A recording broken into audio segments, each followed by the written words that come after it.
அதே மாதிரி அல்லாஹ் சொல்கிறான், பிரிந்து கிடக்கிறாங்கல்ல பல குழுக்களாக, அது காரணமே என்னன்னு கேட்டால் மனம் முரண்டு பிடிவாதம் தான். அவனுக்கு விருப்பம் கிடையாது. என்ன விருப்பம் கிடையாது? நம்ம தீனில் ஒன்று ஆகணும்னு விருப்பம் இருந்தால் அதுக்காக மெனக்கண்ணுமா இல்லையா? எப்படி மெனக்கடனே? எத்தனை கருத்து உள்ள எல்லாத்தையும் போ, மதுகப்பு கிட்ட போ, இந்தாப்பா மதுகப்பு சரின்னு சொல்லு, அதில் உள்ள நான் கேட்குற கேள்விக்கெல்லாம் நீ பதில் சொல்லு, நீ கேட்குறக்கு நான் சொல்கிறேன்னு போகணும். நம்ம பதில் சொல்ல முடியாத அளவுக்கு மதுகப்புக்காரன்ட்ட பதில் அள்ளி போட்டான்னு சொன்னால் இதை விட்டுட்டு மதுகப்பில் சேர்ந்துருங்க. ஒன்று தானே சரியாக இருக்க முடியும். நான் என்ன சொல்கிறேன், ஆதாரங்கள் வாதங்கள் அள்ளி போட்டான்னு சொன்னால் இதில் ஏன் இருக்கிறீங்க? கண்ணை மூடிட்டு இருக்கக்கூடாது. இதுலேயும் போங்க, அதுலேயும் எல்லாத்துலேயும் போங்க.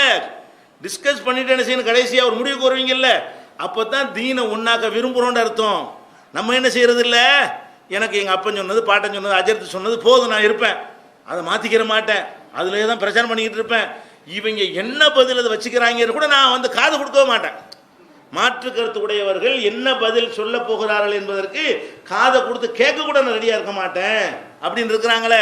இது வந்து காரணம் என்னன்னு கேட்டால் அது அல்லாஹ் சொல்கிறான், ஒமா தஃபர்ரகு, இவர்கள் தீனிலே பிரிந்து போகவில்லை, இல்லா மிம்பாதி மாஜாஹுமுல் இல்மு, இல்மு வந்த பிறகுதான், இல்மு ஞானம் வந்த பிறகே தவிர இவர்கள் பிரியவில்லை. எதனால் பிரிந்தார்கள் என்றால் பகயம் பைனஹும், அவங்களுக்கு மத்தியில் உள்ள காழ்ப்புணர்வு காரணமாக. நல்ல தெரியும் குர்ஆன் ஹதீஸுங்கிறாங்க, அது கரெக்டு தானே, நம்ம குர்ஆன் ஹதீஸில் இல்லையே, எல்லாரும் கரெக்டாக தெரியும். ஆனாலும் காழ்ப்புணர்வு என்ன சொல்லுது, இவன் சொல்றதை நம்ம ஏற்றுக்கொண்டால் நம்ம இவ்வளவு காலம் சொன்னது என்ன ஆகிவிட்டது, இவ்வளவு காலம் முன்னோர்களை பின்பற்றி என்ன ஆகிட்டது, நம்முடைய அறிஞர்களை பின்பற்றுறது என்ன ஆகிட்டது, நம்ம பாரம்பரியம் என்ன ஆகுது, இதுதான் அவங்களை கெடுக்குது. அல்லாஹ் சொல்லி காட்டுறான். இது ஒரு விஷயமாச்சா. 42வது அத்தியாயத்தில் 14வது வசனத்தில் எல்லாம் சொல்லி காட்டுகிறான். இன்னொரு வசனத்தில் எல்லாம் சொல்லி காட்டுகிறான், கானன்னாஸ் உம்மத்தம் வாஹிதா, மனிதர்கள் ஒரு உம்மத்தாகத்தான் இருந்தார்கள், மனிதர்கள் ஒரே சமுதாயமாகத்தான் இருந்தார்கள். எப்போ பிரிகிறான்னு கேட்டால் இப்போ நீங்கள் பார்க்கலாம், யார் பிரிஞ்சிருக்கான்னு பாருங்க. மார்க்கத்தில் யாருக்கு மார்க்கம் கொடுக்க பிடிச்சி அவன் தான் பிரிக்கிறான், மார்க்கம் கொடுக்காதவன் பிரிஞ்சானான்னு பாருங்க. இப்போ நமக்கு வந்து வேதம் மார்க்கம்லாம் தரப்பட்டிருக்கிறது, மார்க்கம் இல்லாதவன் என்ன எதை வேண்டாலும் கடவுளாக்கலான்னு ஒரு கூட்டம் இருக்கிறான். அவனுக்கு என்ன மாதிரி பஞ்சாயத்தா, இது கடவுள் சரி வணங்கிட்டு போவோம், இது அதையும் வணங்குவோம் கொண்டா, அதையும் வணங்கி, எந்த கருத்து கிடையாது. அவங்களுக்குள்ள சண்டையோ சச்சரவோ எதை கடவுளாக்குன்னு சண்டை வருதா, அவரை வணங்கிடுவோமே, இவரை வணங்கிடுவோம், இந்த அவர் அதை வணங்கிடுவோம், என்ன மாதிரி யாருக்கு பிரச்சனை?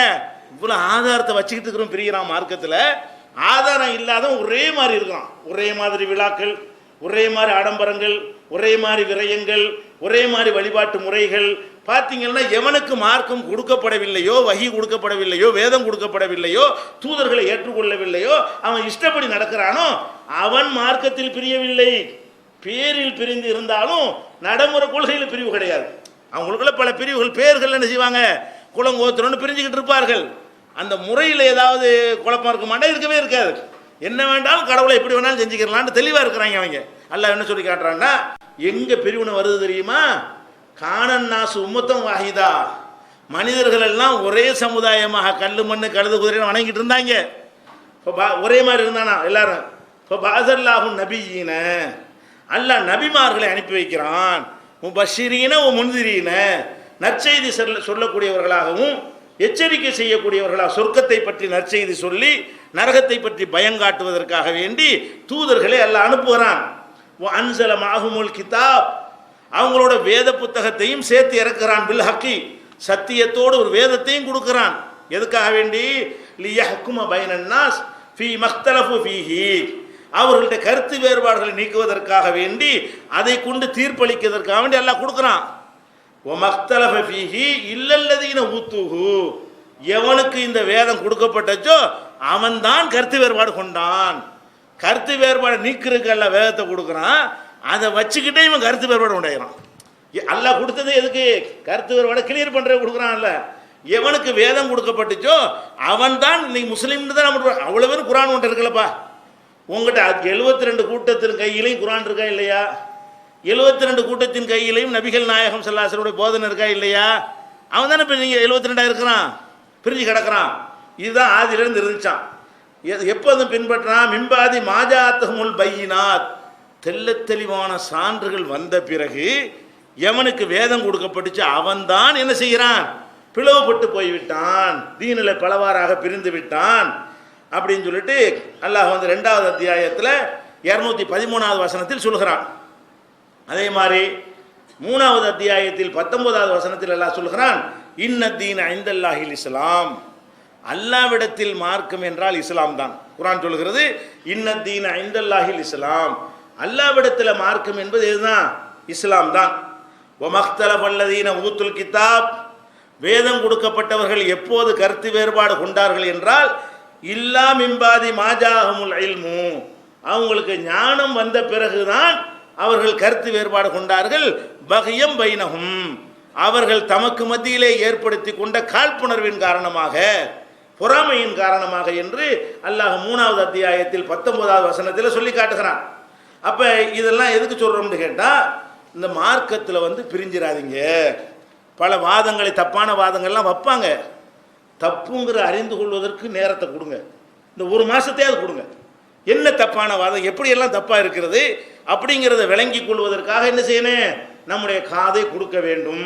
தீனில் பிரியக்கூடாதுன்னு சபதம் எடுத்துக்கிட்டீங்கன்னா தன்னால் என்ன செஞ்சிடறேன், அல்லாஹ் நேர் வழியை காட்டிடுவான். நீங்கள் தௌஹீத் ஜமாஅத் கொள்கையை தான் ஏற்றுக்கணும்னு கிடையாது, மாற்று கருத்து உள்ளவங்கள்ட்டையும் போங்க. நம்ம கேட்குற கேள்விக்கு எங்கள் பதில் இருக்கான்னு பாருங்க, அவங்க கேட்குற கேள்விக்கு நம்ம பதில் சொல்கிறோமான்னு பாருங்க.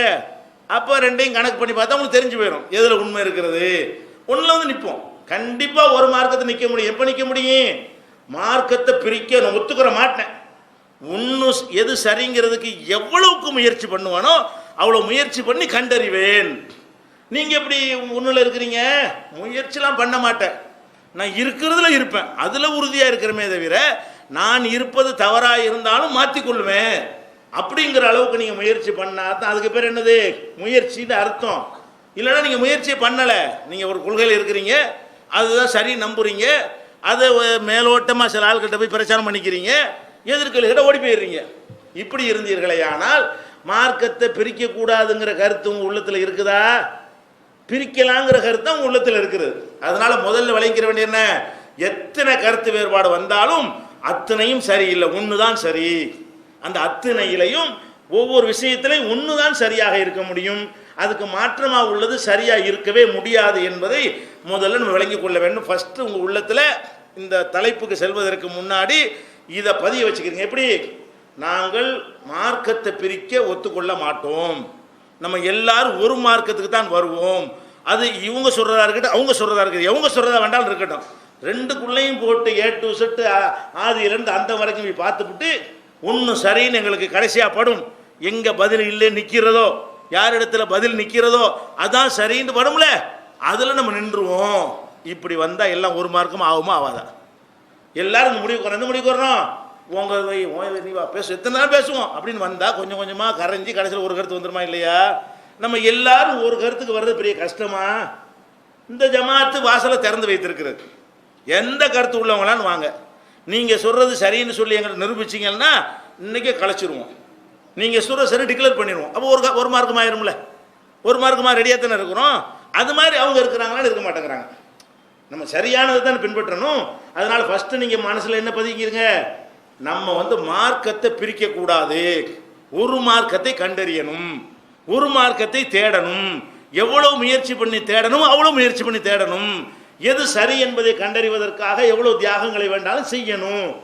எது சரின்னு வருகிறதோ அதில் தான் ஏற்றுக்கொள்ள வேண்டும், அதில் தான் நிற்க வேண்டும்னு முடிவெடுத்து பாருங்கள். 72 கூட்டமே இருக்காது. அப்படி மக்கள் முடிவெடுத்தவர்கள் இதனால தான் வளர்ந்து கொண்டே இருக்கிறது. இந்த தௌஹீது கொள்கை வளர்ந்து கொண்டே இருக்கிற காரணம் என்ன, அந்த முடிவெடுத்த சகோதரர்கள் யாரெல்லாம் எடுத்தார்களோ அவங்க எல்லாத்தையும் போய்க்கு சுற்றி கித்தி பார்த்துட்டு ஒன்று வந்துடுறாங்க. மீதி உள்ளவர்களும் அது மாதிரி முயற்சி பண்ணினார்களே ஆனால் ஒன்று இது அல்ல அது அப்படி ஆகிவிடும். இதை புரிந்து கொள்ள வேண்டும். அடுத்து என்னன்னு கேட்டால்,